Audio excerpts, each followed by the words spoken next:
Thanks for staying with us. President Cyril Ramaphosa led the inaugural Vooma vaccination weekend in Katlehong and Gauteng yesterday.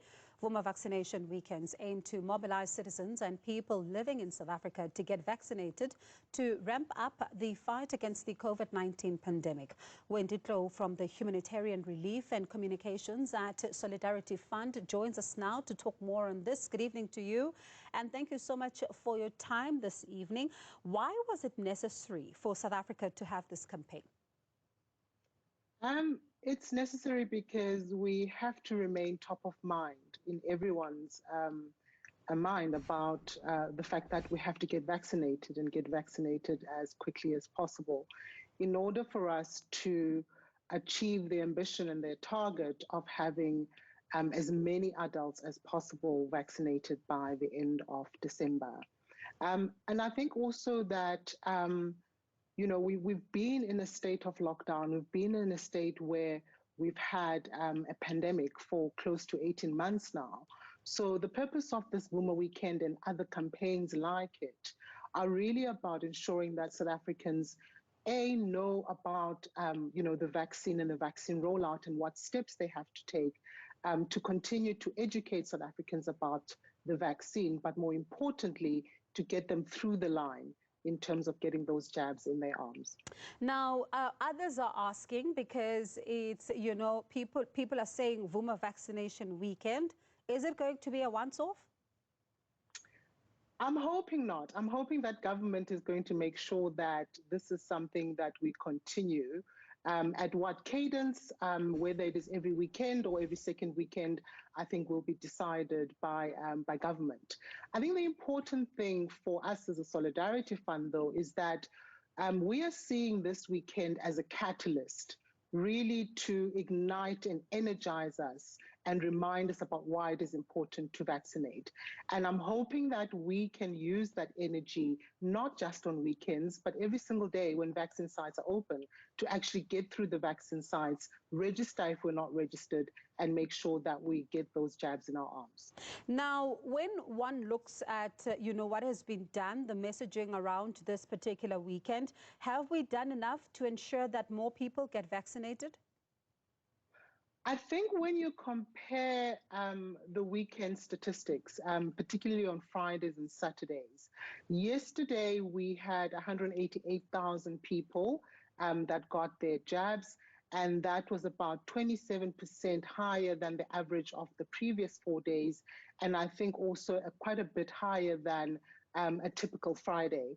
Also, from the analysis that we're getting from the Department of Health, 1 in every 5 of those people was as a result of the Vooma weekend effect. So there has been some successes. I don't have the numbers for today yet, but I'm hoping that there's certainly a significant improvement to what we typically see on a Saturday in terms of vaccinations.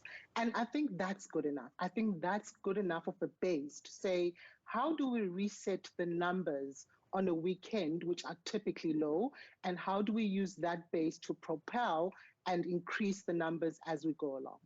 Now, let's then talk about, vaccine hesitancy. When we started the show, we spoke to 3 political parties who are saying that for them it's important for not one voice to be heard, because they feel like if you have a dissenting voice, you are not going to be put at the table with everybody else in order for your concerns to be understood and dealt with.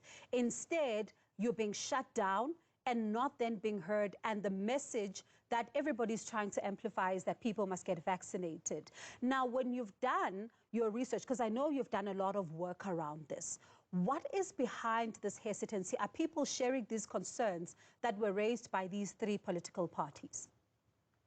Yes, so the research is telling us in the surveys, and there's a number of surveys that are out that we've been looking at as our source of data and our source of analysis and insight. And all of them point to that a very significant percentage of South Africans are actually willing and intend to take the vaccine. We have a case of early adopters, as we've seen across all the different age cohorts, who then go in and uptake the vaccine as quickly as possible, but then we see the declines. And I think what we are seeing as well is that The South Africans that are slow to uptake the vaccine have got valid concerns, have got valid fears. And I think it's important for all of us to exercise a little bit of empathy when listening to some of those voices. So not everybody is coming from a place of hesitancy or anti-vaccine movement, but a lot of people are expressing concern. And I think that's why we're seeing this inertia in terms of people taking up the vaccine as quickly as we would like them to. And I think that at every table, it's going to be important that we do hear these concerns and these fears because they are very real for people and we cannot dismiss them.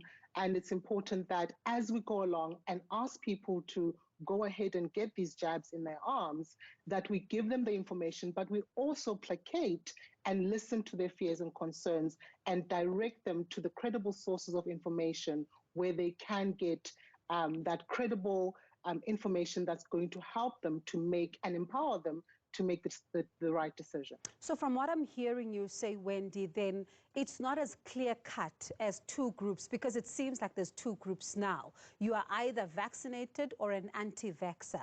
There is a group, as you say, that is in between here that needs information. So it's not as clear-cut as two groups.